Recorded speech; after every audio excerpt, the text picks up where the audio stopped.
Hello mga maring! Kamusta kayo dyan? Grabe ang araw na to. First time kong mag-drive sa city. Itong city na to mas busy siya kaysa yung laging pinupuntahan namin na pag mag-go-grocery shopping kami. Iba yun siya, medyo okay yun, hindi masyadong busy. Pero dito talaga, marami kasing store dito, maraming mga department store ba yan? So busy siya kasi maraming sasakyan. So ako lang ang nag-drive, kinakabahan ako, nanginginig ako pero nakaya ko, nandito na ako. So ngayon ay pupunta ako ngayon sa Ulta dahil magpapaputol ako ng buhok. So first time ko din dito sa Ulta mga maring dahil doon ako nagpapagupit talaga ng buhok sa malapit lang sa amin sa mga small town salon, yung ganon. Pero marami akong bad experience doon. Tapos hindi worth it yung bayad aside na mahal. Hindi nagagawa ng maayos. So ngayon, itatry ko dito sa Ulta kung worth it ba dito. Alam nyo yung haircut dito, sobrang mahal talaga. Kaya nung nagpa-haircut ako doon sa malapit sa amin, hindi nagawa ng tama talaga. Tapos, ang ending, pag uwi ko sa bahay, ako na lang nagputol sa buhok ko. Inanos ko siya. Alam mo yung magputol ka na nilagyan mo ng hair tie dito. Tapos nakaganyan ka para maputol. So yun ang ginawa ko. So na doble. So try ko dito. 10:20 yung appointment ko. Tapos 9:19 na ngayon. Sobrang aga talaga ako kasi hindi naman ako malakas ang magdadrive. Sumusunod talaga ako sa speed limit. Tapos marami pag nagdadrive ako may mga sasakyan sa likod, so wala na, baliwala na sila.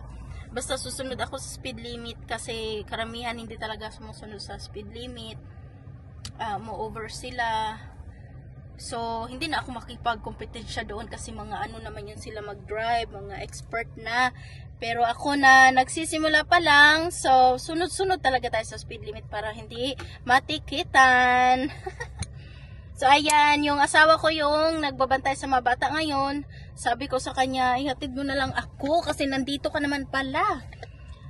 Pero ayaw niya, sabi niya, you need to start learning how to drive by yourself. So ayan, ako na mag-isa. First time, ang daming first time ngayon. First time ko talagang pumunta din, lumabas na, as in, ako lang, wala yung mga bata. Ako lang talaga. Oh, ayan, oh, wala sila. So ako lang, so yan, date with myself, momshi time. Nakayanan ko mga maring, kinakabahan ako. Ito yung busy talaga siya kasi maraming, medyo malaki siya na city ba. Maraming sasakyan. Doon sa amin, wala masyadong mga store. Siguro wala masyadong mga department store. Ang lagi namin pinupuntahan ay yung Walmart talaga kasi yun lang yung medyo yun na store. Pero dito may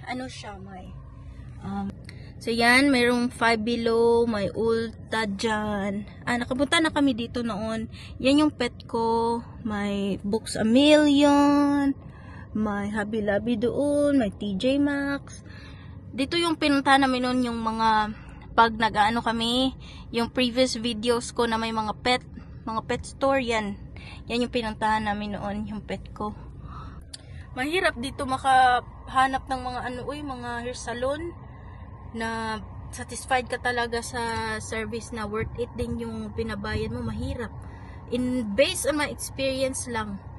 Iba talaga sa Pinas ba, yung kahit sa barangay lang na salon, kahit dyan lang sa natin, malapit sa atin, maganda yung result. Tapos aalagaan ka talaga, 'di ba? Iba talaga yung mga hairstylist natin ng mga Pinoy. The best talaga, satisfied ka sa result, hindi sunog yung buhok mo, hindi as in smooth. Pero dito mahirap talaga. Kasi noon blend kasi ako, kasalanan ko naman kaya yan na sunog ang buhok. So hindi na ako magpa-blend, nasunog ang buhok ko. Tapos minamadali ba ang paggawa. Hindi ko alam bakit nagmamadali. So, ayan mga maring, samahan niyo ako today. That's me, myself, and I. Maglakad-lakad muna tayo dito mga maring. Pupunta tayo sa TJ Maxx kasi yung Ulta 10 pa pala mag-open. Close pa. Sobrang aga ko kasi 9:43 na. So, meron akong mga 20 minutes na makapaglakad. So, ito na. Pasok muna tayo doon. Mainit ngayon Yan, maraming mga department store. Maurice. Yan nakasell sila mga shoes. Daming mga shoes.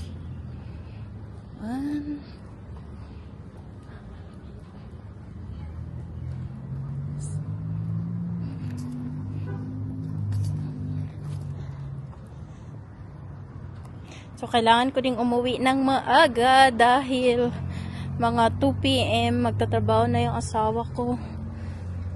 So, after dito, uwi na ako mga maring.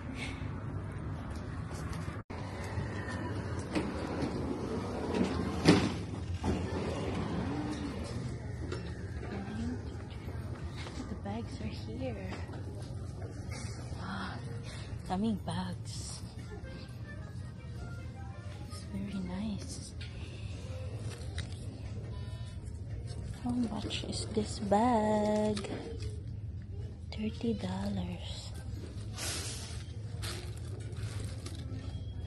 Nice bag.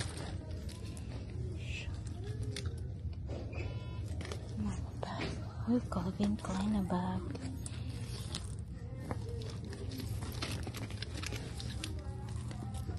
$60.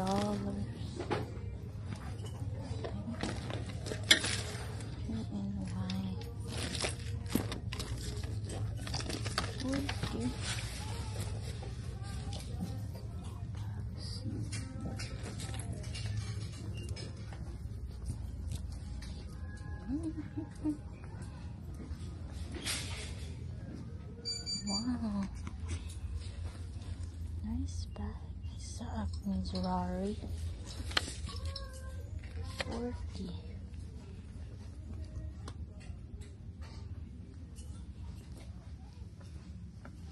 Ito yung mga bags.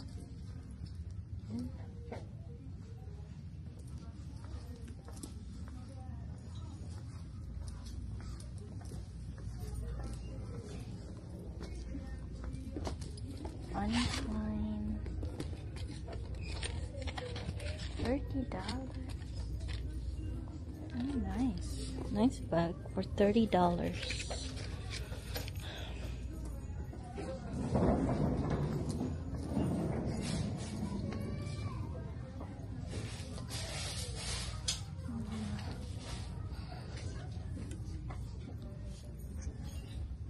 Cute.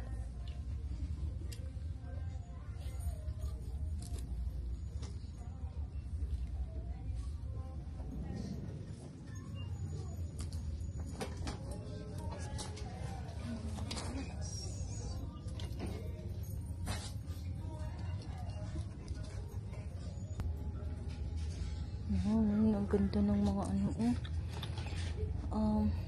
earrings. Wow! Ito yung very nice. $14 lang siya. Tarnish ba ito?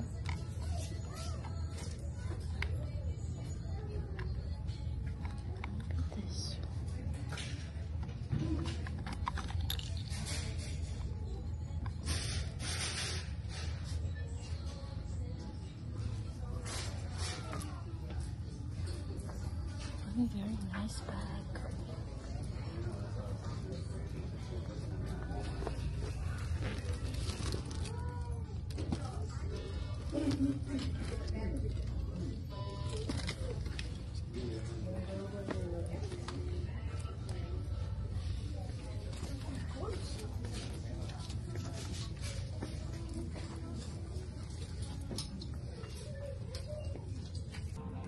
Okay, nandito na tayo sa Ulta. Pasok na tayo.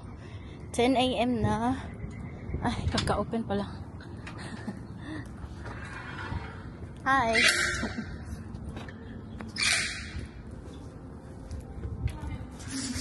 Thank you. I have an appointment. Yes, a haircut.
Wow, maganda doon kasi una, hinugasan niya yung buhok ko. Nilagay siya shampoo, conditioner, at ano ba yung nilagay niya doon. So, hinugasan niya muna yung buhok ko bago nag-haircut. Tapos may blower, tapos pinalansya niya rin yung buhok ko. So, satisfied ako. Ayan na ang aking hair. Pinaputol ko yung mga patay na nabuhok ko. Ayan, short na siya. I feel lighter. Ayan, maganda. Ang nabayaran ko doon ay $47. Medyo mahal siya sa mga pinuputahan ko noon. Pero okay lang kasi worth it naman. Kasi inayos naman niya yung pagputol. Tapos 1 oras ako doon for haircut lang. So bumili lang ako ng lipstick at saka yung pang contour. So sa susunod na lang yung shopping natin sa TJ Maxx na yan. Para save tayo sa pera. So, ayan. I'm going home now, mga maring. Talk to her. Daddy, Mommy, when I was in the monkey bars, I slipped, and when I was in the monkey bars, I slipped and fell off the monkey bars. Oh, that's why you have to be careful. I told you, stop going there. Stop playing there. Just meet me at the hospital, okay? All But right. I mean, her being little bitty, a little bit of blood weren't bad. So, ayan, kailangan kong magmadali papunta doon kasi dadalhin ng asawa ko sa ospital yung anak ko. Kasi nahulog siya, naglaro siguro siya sa jungle gym, yung parang bar. Yan, kulapyot siya doon. Yan, nahulog siya, tapos nag-bleeding. So, papacheck up niya kung anong nangyari doon. Kasi yung pang ibaba niya, nahulog siguro siya sa bar. Makikita kami doon sa ospital na doon niya dinala yung mga bata. So, magkikita kami doon. So, ngayon nandito kami sa ospital sa may ICU recovery room. Pero okay na yung operation niya. Nagre-recover na siya. Maraming dugo lang yung nabawas sa kanya. Kaya nag-abono ng dugo sa kanya. Kala namin makakauwi kami ngayong gabi. Pero hindi pala pwede. So, mag-aantay na lang kami na makauwi bukas ng umaga, hopefully, dahil yung asawa ko naka-absent na siya sa work. Medyo malayo din yung biyahe papunta dito kasi yung ospital na malapit sa amin, wala silang pediatric surgeon. So, transfer kami dito sa ibang ospital na 2 hours away from us. So, nag-drive kami papunta dito. Thank you Lord dahil successful yung operation. Okay na yung anak ko. So, ang gagawin namin yung dome, yung jungle gym sa bahay namin. Ibebenta na namin yun dahil ayoko na maglaro pa sila noon. Yun kasi yung nilalaro niya pag mag-tumbling, mag-gymnastic siya doon, mag-acrobat siya. So ayan, hulog siya, tapos na siya, parang nadulas siya. Tapos nung time na yun, nagpaputol ako ng buhok. Yung asawa ko lang yung nandun. Wala namang nabalik na buto sa kanya. May nasira lang na nasisi lang na part sa kanya. So, yun. Ngayon, okay na siya. Nagre-recover na. Ayan na yung isa kong anak. Matulog na siya. Tapos, yun, nakatulog na siya. Sa wakas, okay na. Ayan. Nagre-recover na siya. Tapos na rin siyang naabunuhan ng dugo. Ayan.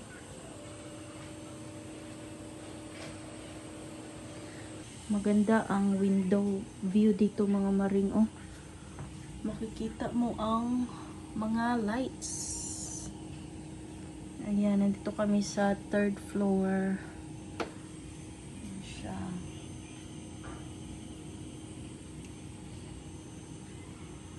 Ayan. Dito na lang ako matutulog mamaya. Yung asawa ko, yung papatulog ko dito dahil kailangan talaga niyang matulog.